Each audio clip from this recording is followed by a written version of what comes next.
Hello guys, how are you? Welcome back to my channel. And today I want to talk about the average millennial net worth by age. So how do you calculate your net worth? Pretty much what you do is you add all your assets on one side and then all your liabilities on another side, and then you subtract, and the result that you get is your net worth.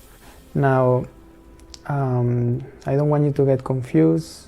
For example, if you bought a house and the house is worth right now 300,000, but you still owe the bank, let's say 150K, that means the only thing you can add to your net worth is 150K. The same thing applies for all your belongings that you owe money unless you have already paid the whole amount. Alright, so what you will notice in this article is that the difference between average millennials with high achiever millennials is huge, and there are many reasons for that, but before we get to the important information, don't forget to hit that thumbs up and subscribe so you don't miss my next video. Alright, well, with that being said, let's begin. Alright guys, so as you can see here, this is the article that I found that I think is very interesting. Average net worth of millennials by age. So some of the things I noticed, for example, was this, that the average millennial net worth is only 10,400. That is crazy.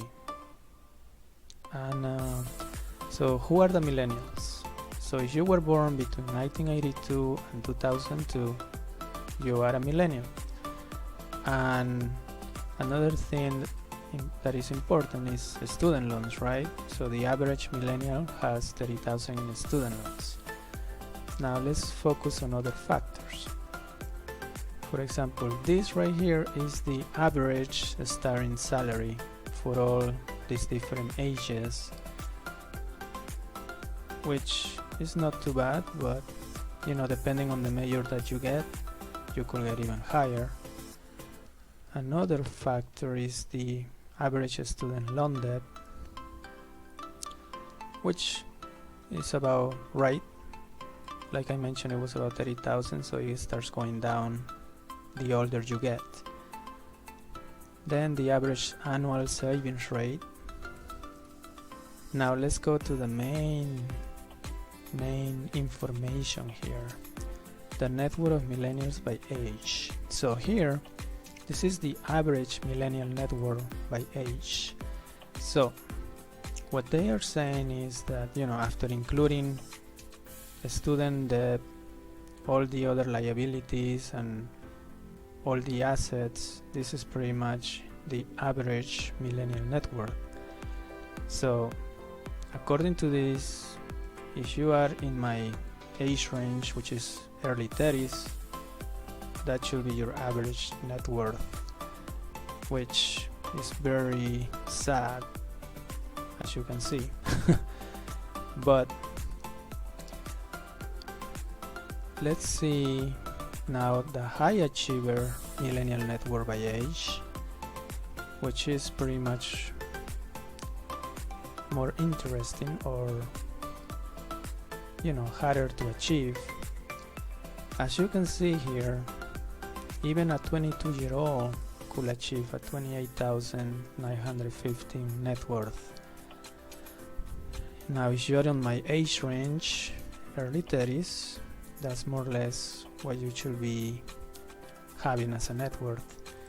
I am happy to say that I am above this, so you can consider me a high achiever millennial. But you know, if you look at the difference between the high achievers to the average, is a huge difference. But there are many factors. One of the things high achiever millennials do, for example, is eliminate student loan debt. How did I eliminate it? Well, I joined the Navy, and as you may know, the military pays for college, so that was very helpful. Also boost your income by 25%, which is also what I did by getting a good degree and starting making money higher than my average millennials, and save at least 25% of your income. To be honest, saving is okay, but I would rather keep investing. For example, if you have, I don't know, $100,000, I will only keep about 15% for your emergency fund, and everything else should be invested in stocks, real estate, Bitcoin, gold, whatever you like. Because if you just leave it in the bank, that's not gonna make you money. On the contrary, you're gonna lose money because inflation rate is higher than the interest that the bank pays you. So very interesting article. So let's go to some of the frequently asked questions. These are average net worth 10,400, millennial range 18 to 38 today, average starting salary from 40 to 52, average millennial student loan debt 18 to 29. So are millennials doing well? Well, some are doing really well, but others, as you can see here, are struggling, and that's the truth.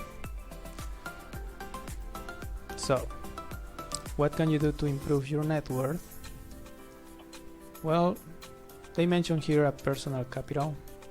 You can use that to track your expenses or net worth, but I use Mint. Mint is also a really good website. And the key to boost your income, at least for me, is this right here: building assets and eliminating debt. That's the most important part. And like I said, as long as you have at least 6 months saved for an emergency fund, then you should be okay to spend the rest of your money on the stocks, gold, whatever you like, because otherwise it's just gonna be there and it's not going to grow. Alright, well, that's pretty much it. And as you can see, the conclusion here is the fact is not that everyone is average or above average when it comes to net worth, but knowing where you stand is incredibly important, and it can validate your current financial plan, or it could provide motivation for you to make financial changes in your life. Alright guys, so I would like to know, how are you doing based on this? Alright guys, as you can see, the difference between average millennials and high net worth millennials is huge, and there are many reasons, as you could see, but the main one is high achiever millennials have been working since maybe 16 and started investing as soon as possible. They also invest in real estate, stocks, and maybe open their own business. So there are many reasons why high achiever millennials are at that level, and the average millennial is not. Other than that, that's pretty much all I have for today. I hope you like this video, and as always, don't forget to hit the thumbs up and subscribe for my next video. Alright, well, thank you.